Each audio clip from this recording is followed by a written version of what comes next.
Okay, in this second part of the obligations of Tajweed, we'll discuss about the sayings of the scholars in the later stage.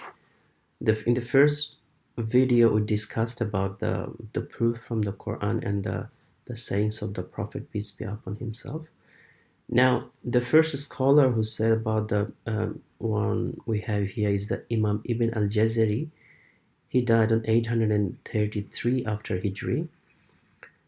He said, whoever is able to read the word of Allah with correct Arabic pronunciation, but he deliberately pronounces it incorrectly like a non-Arab, out of arrogance, stubbornness, and complacency, or because he is too proud to go to a scholar who could actually help him to correct his pronunciation, is undoubtedly falling short and sinning and being dishonest to the to the religion of God.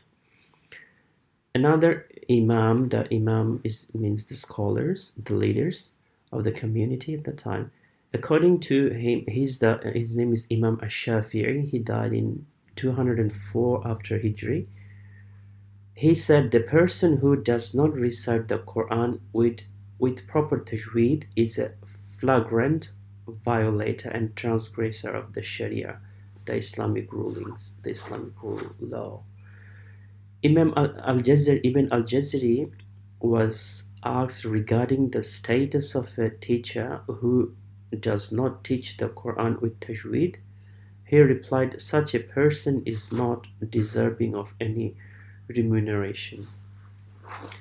There is another scholar called the Mullah Ali al-Qari, rahimahullah, may God the pleased with him, says in his book Al-Munkih al-Fikriyya that there is no difference of opinion that learning the science of tajweed is fard al-kifaya, meaning the collective duty of a community, where the practicing the tajweed rules while reciting the Quran or in any other Arabic is fard al-ain, which is the individual obligation of each and every people.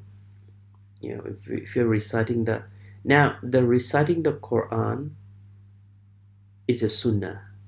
Also the recitation is a sunnah, but to recite it correctly is compulsory, is fard.